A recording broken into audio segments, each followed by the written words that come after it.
أعوذ بالله من الشيطان الرجيم بسم الله الرحمن الرحيم الحمد لله الذي هدانا لهذا وما كنا لنهتدي لولا أن هدانا الله لقد جاءت رسل ربنا بالحق الصلاة والسلام وتحية والإكرام مولانا ومولا الثقلين جد الحسن والحسين مولانا بالقاسم محمد وعلى أهل بيته الطيبين الطاهرين المعصومين المظلومين المنتجبين المنتخبين ولعنة الله على أعدائهم وغاصب حقوقهم ومنكر فضائلهم ومصائبهم وتشهيد أجمعين أما بعد فقد قال الله تعالى في القرآن الكريم بسم الله الرحمن الرحيم ألم أعهد إليكم يا بني آدم أن لا تعبدوا الشيطان إنه لكم كفر مبين صلوات محمد وعلى محمد. قرآن مجید کی یہ مشہور زمانہ آیت ہے کہ جس کو اس وقت کی اس مجلس کا عنوان قرار دیا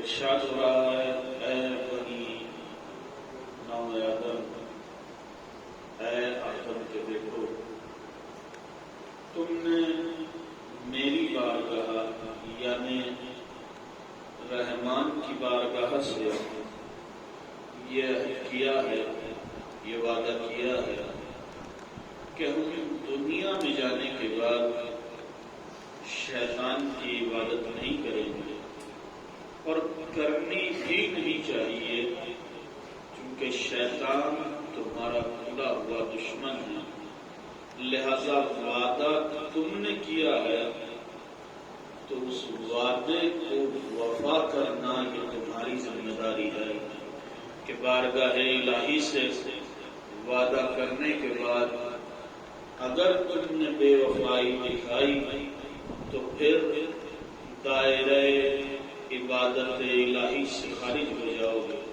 بس پہلا جملہ اور یہیں سے اگر آپ ساتھ ہو گئے تو چند لمحے گفتگو کرنے میں لطف آ سکتا ہے. تم اگر وفا نہ کرو گے دائرہ عبادت الہی سے خارج ہو جاؤ گے. اس کا مطلب یہ ہے قرآن کی نگاہ میں جو باوفا ہے وہ رحمان کا بندہ ہے جو بے وفا ہے وہ شیطان کا بندہ. جو باوفا ہے وہ رحمان کا جو بے وفا ہے وہ شیطان کا. اور وفا وہ جوہر وہ کمال کہ جس کے تعلق سے امام ششم نے ارشاد فرمایا لا دین لہ لمن الوفا جس کے پاس وفا نہیں ہے اس کے پاس دین نہیں ہے. وفا ہے تو دین ہے اور دین ہے تو وفا ہے. اور پھر امیر کائنات نہج بلاغہ میں یہ پیغام دیتے ہیں ان الوفا طعام الصدق. وفا اور صداقت میں چولی اور دامن کا ساتھ ہے کہ جہاں صداقت نظر آئے گی وہیں پر وفا نظر آئے گی اور جہاں وفا نظر آئے گی وہیں پر صداقت نظر آئے گی. ایک فقرہ ہے امیر کائنات کا اگر اس کے ذیل میں تاریخ کا جائزہ آپ لینا چاہیں تو یہی نظر آ رہا ہے کہ جہاں جہاں صداقت ہے وہاں وہاں وفا ہے اور جہاں جہاں وفا ہے وہاں وہاں صداقت ہے. صداقت اگر پیکر آدم میں ڈھلی ہے تو وفا پیکر شیش میں ڈھل گئی ہے. صداقت اگر پیکر ابراہیمی میں ڈھلی ہے تو وفا پیکر اسماعیل میں ڈھل گئی ہے. صداقت اگر پیکر موسیٰ میں ڈھل گئی ہے تو وفا پیکر ہارون میں ڈھل گئی ہے. اگر پیکر محمد میں ڈھل گئی ہے تو وفا پیکر علی میں ڈھل گئی ہے. صداقت اگر پیکر حسین میں ڈھل گئی ہے تو وفا پیکر عباس میں. ایک سلوات پڑھے محمد والے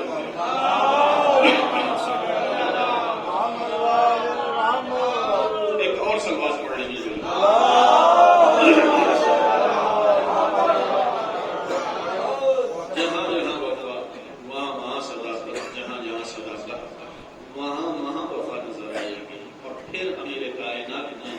اس کی تکمیل ان لفظوں میں کی وَإِنِّي لَا أَعْلَمُ جُنَّةً أَوْ میں علی ابن ابی طالب نہیں جانتا کہ وفا سے بڑھ کر انسان کی حفاظت کے لیے کوئی سپر ہے.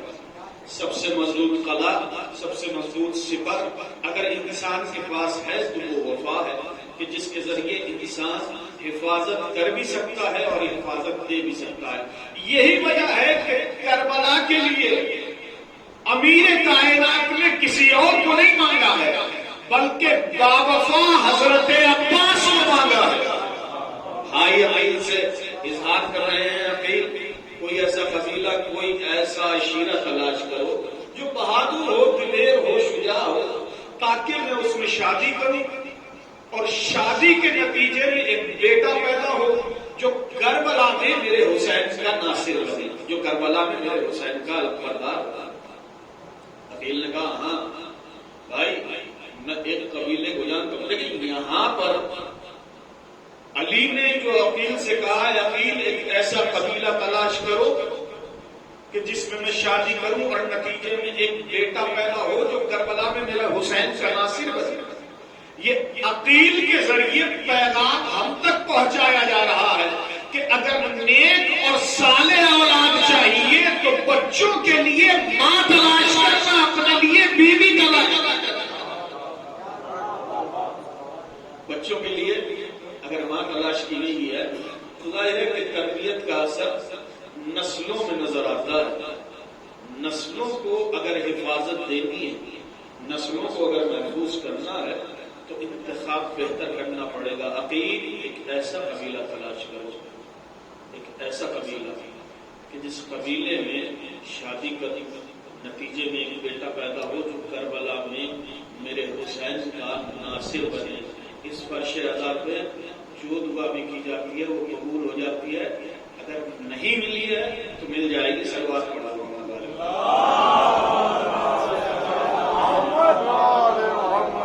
شریک حیات کے لیے بھی دعا کرنا کوئی معیوب نہیں ہے. یہ الگ بات ہے کہ 8 محرم میں آج نہیں کرنا چاہیے، اگر پہلے کر لیتے کل کر لیتے تو شاید قبول بھی ہو گئی ہوگی. ایک سلوات پڑھا.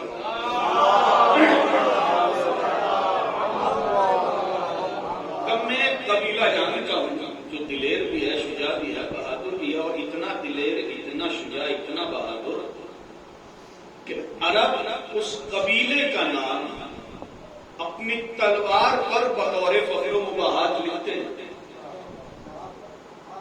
عباس کے نانا کا نام عرب اپنی تلواروں پر بطور فخر لکھ لیتے ہیں کہ ہم نے ایک شجاع قبیلے کا نام، ایک شجاع قبیلے کے وارث کا نام اپنی تلوار پر لکھ لیا. دیکھیے زمین پر جتنی تلواریں عربوں میں پائی جاتی تھی ان ساری تلواروں پر عباس کے ننیحال کا نام تھا. ایک تلوار آسمان سے نازل ہوئی اور اس جبرائیل یہ قصیدہ پڑھتا ہوا آیا لا فتح الا علی لا سیف الا ذوالفقار. آسمان سے جو تلوار نازل ہو رہی ہے اس پر عباس کے بابا کا نام ہے. تو شجاعت جب بھی تلاش کرو گے 2 ہی جگہ نظر آئے گی. زمین والی تلواروں پر عباس کے ننیحال کا نام ہے، آسمانی تلوار پر عباس کے ننیحال کا. سبحان اللہ سبحان اللہ. ایک سلوات پڑھے محمد والے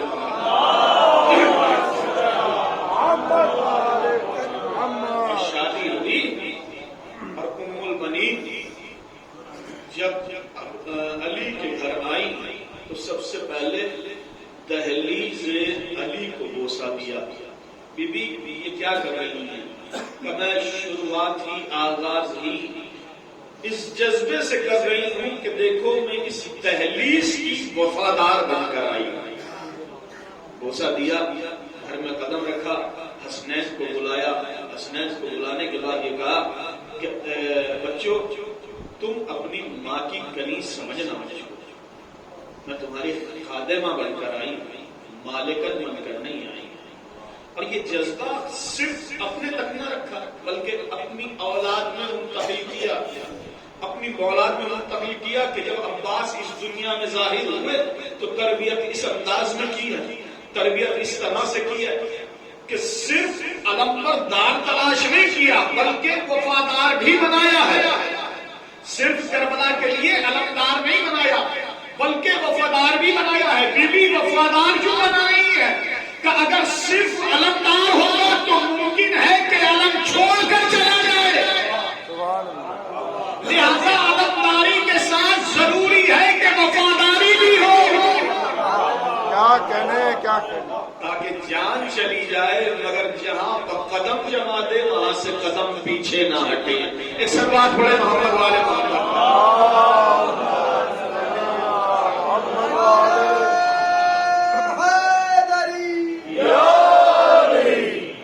کربلا کا یہ علمبردار. یاد رکھیں کہ کربلا میں جو علم حضرت عباس نے بلند کیا یا کربلا کی جو علمبرداری ہے وہ کوئی اتنی آسان اور اتنا مخفف یا اتنا سبک یا اتنا ادنا منصب نہیں ہے کہ یہ علم ہر کسی کو دے دیا گیا ہوگا. نہیں، اس علم کی تاریخ جب آپ پڑھیں گے تو آپ کو ملے گا کہ دور جاہلیت میں ہر قبیلے کا الگ علم تھا، ہر علم کا الگ قبیلہ تھا کہ اپنی شناخت کے لیے، اپنی پہچان کے لیے، اپنی سرحدیں بتانے کے لیے وہ اپنا ایک پرچم بناتے تھے، علم بناتے تھے اور اس کو اپنی سرحدوں پر لگا دیتے تھے کہ دیکھو یہ ہمارے قبیلے کی حد ہے، یہ ہمارے قبیلے کی حد ہے، یہ ہمارے عشیرے کی حدود ہیں کہ ان کے اندر اگر داخل ہو رہے ہو تو سمجھ لینا کہ فلاں قبیلے کی سرحد میں داخل ہو رہے ہو. حد بندی کے لیے علم بنائے گئے ہیں. مگر عباس کے علم کا کمال یہ ہے کہ اس کے لیے کوئی حد نہیں ہے. یہ ہند میں بھی پایا جاتا ہے، پاکستان میں بھی پایا جاتا ہے. سبحان اللہ، سبحان اللہ. اور ترنگا مشن زوروں پہ ہے. اگر اس وقت بھی اس جملے کو نہ سمجھا گیا تو پھر کب سمجھا جائے گا کہ ملک کا پرچم سرحدیں بتانے کے لیے ہے اور پھر ملک میں رہنے والوں کے لیے لازم ہے کہ اس کا احترام کریں. اگر اس کی توہین کر دی کسی بھی زاویے کسی بھی نقطے سے تو اب ملک کے غدار کہے جائیں گے کہ ملک کے پرچم کی توہین کر رہے ہیں، ملک کے پرچم کا اعزاز نہیں کر رہے ہیں، عزت نہیں کر رہے ہیں. لہذا یہ ملک کے غدار ہے. عباس کا پرچم کسی ملک کا پرچم نہیں بلکہ اسلام کا پرچم ہے. اگر ملک کے پرچم کی توہین کرو گے تو ملک کے غدار، عباس کے پرچم کی توہین کرو گے تو دین کے غدار رہے گا.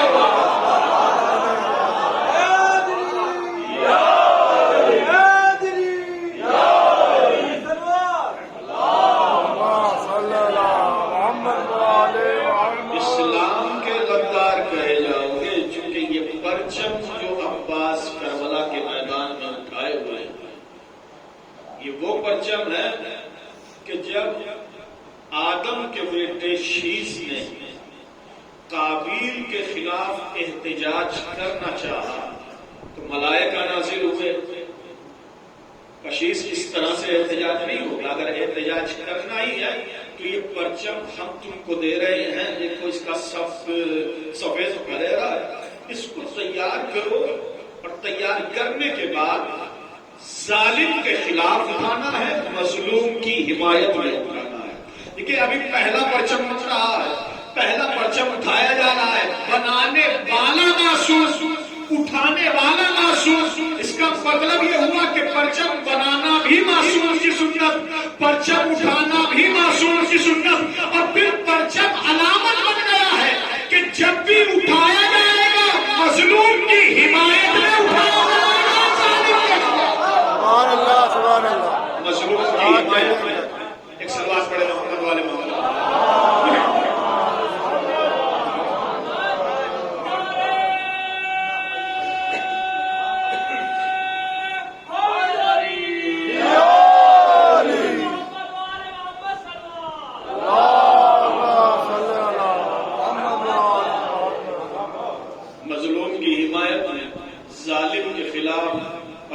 یہی پرچم بطور وراثت انبیاء یا کے بعد دوسرے کو ملتا رہا.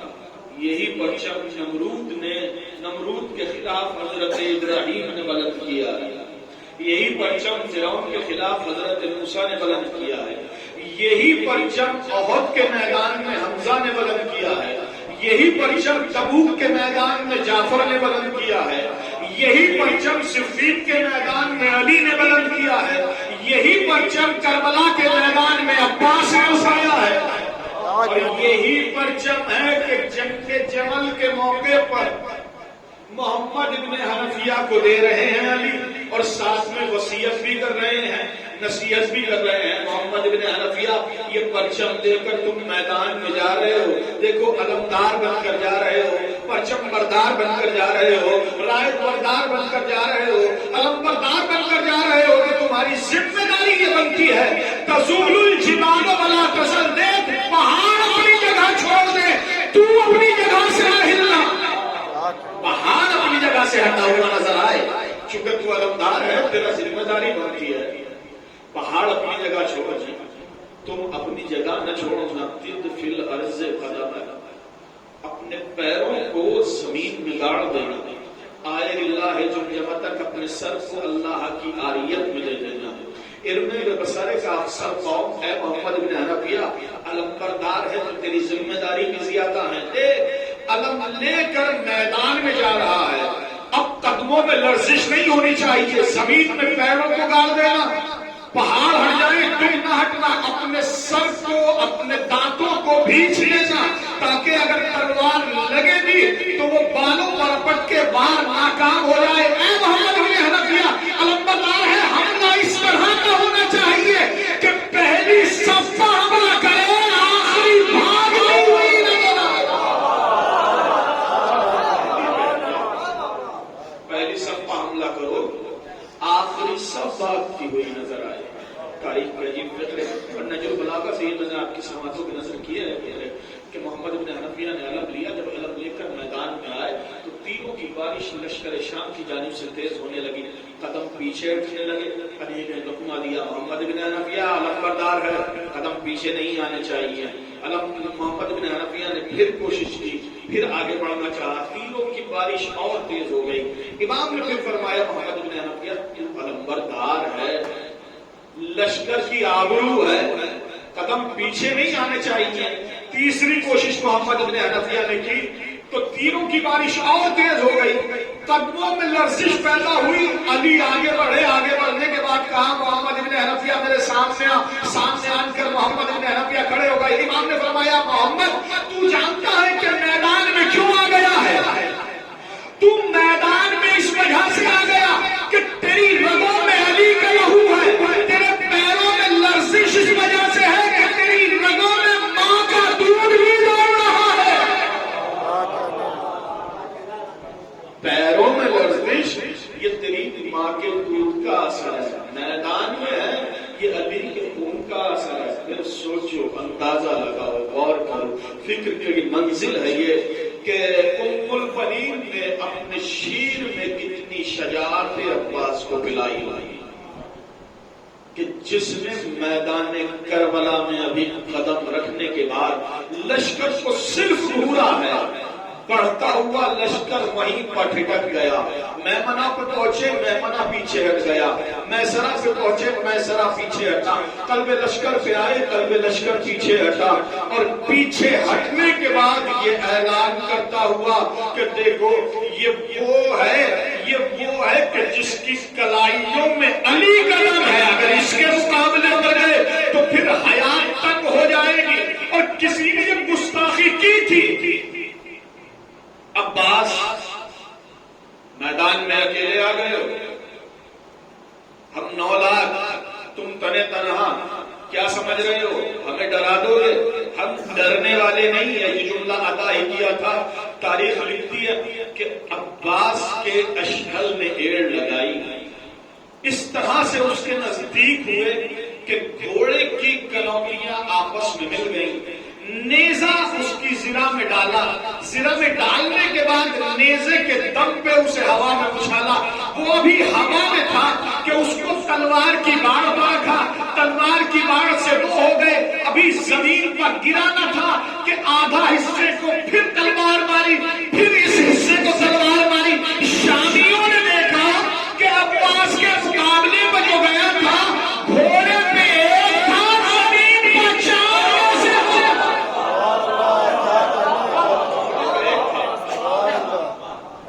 زمین پہ چار کیسے ہو گئے؟ اب ایک جملہ فرمایا، تم کیا سمجھتے ہیں؟ میں مجبور ہوں؟ میں مجبور نہیں، مجھے حسین کی رضا روکے ہوئے، مجھے حسین کی مرضی روکے ہوئے، ورنہ حسین نے اگر مجھ کو رضا دی ہوتی، اگر حسین کی مرضی میرے شامل حال ہوتی تو پھر کربلا کا نقشہ بدلا ہوا نظر آتا، اور کربلا کے میدان میں جو وفا اور شجاعت کا مظاہرہ حضرت عباس نے کیا، ذرا اندازہ لگاؤ کہ میں نے پرچم کی مختصر تاریخ آپ کے سامنے پیش کی، مگر کربلا کے بعد یہ پرچم کسی کی جانب منسوب نہیں ہوا، منسوب ہے تو صرف حضرت عباس، قبضہ ہے تو صرف حضرت عباس۔ بس اس کائنات میں دو ہی ذات ایسی ہیں جو بغیر ہاتھوں کے قابض نظر آتی ہیں، یا تو اس کائنات پہ اللہ کا قبضہ ہے یا پرچم پر حضرت عباس کا قبضہ ہے۔ تمنا تھی سقائے حرم کی کہ بچوں کے لیے پانی کا اہتمام کیا جائے، یہ تمنا یہ آرزو عباس تمہاری پوری نہ ہوئی تو صحیح کائنات کی جتنی حاجتیں ہیں، کائنات کی جتنی تمنائیں ہیں، اگر وہ آپ کے ذریعے ہم تک نہیں آئیں گی تو ہم وہ تمنائیں قبول نہ کریں گے، وہ دعائیں قبول نہ کریں گے، کیونکہ باب الحوائج ہے عباس، باب الحوائج ہے عباس، بے سہاروں کا سہارا ہے عباس۔ اپنوں کا سہارا، اپنوں کو اعتبار تھا، زینب کو اعتبار تھا، ہر کسی کو اعتبار ہے تو ذات عباس پر نہیں، اپنوں کی بات نہیں، بیگانوں کو کتنا اعتبار تھا عباس میں کہ جب جا کر زینب نے یہ کہا کہ میرا بھیا کربلا کے میدان میں شہید کر دیا، تو ہر کسی کو زینب یہی سمجھاتی رہی کہ پہلے میرے عباس کو مارا گیا ہے، بعد میں میرے حسین کو مارا گیا ہے، پہلے میرے عباس کو شہید کیا گیا، بعد میں میرے بھیا کو تہہ تیغ کیا گیا۔ ہاں عزیزو، بس تصور کرنے میں ایک تصویر ابھرائے، کوشش کر رہا ہوں کہ مختصر لفظوں میں عباس کی حکایتیں آپ کی سماعتوں کی نظر کی جائیں، تاکہ اگر آنکھوں سے آنسو گر جائیں، یہی مال مجلس ہوتا ہے، یہی مجلس کا مال ہوتا ہے، یہی آخرت کا سرمایہ ہوتا ہے۔ کتنا اعتبار ہے حسین سے کہ جب تک عباس ہیں تو حسین یہی کہتے ہیں میرا عباس ابھی سلامت ہے، میرا شیر ابھی سلامت ہے۔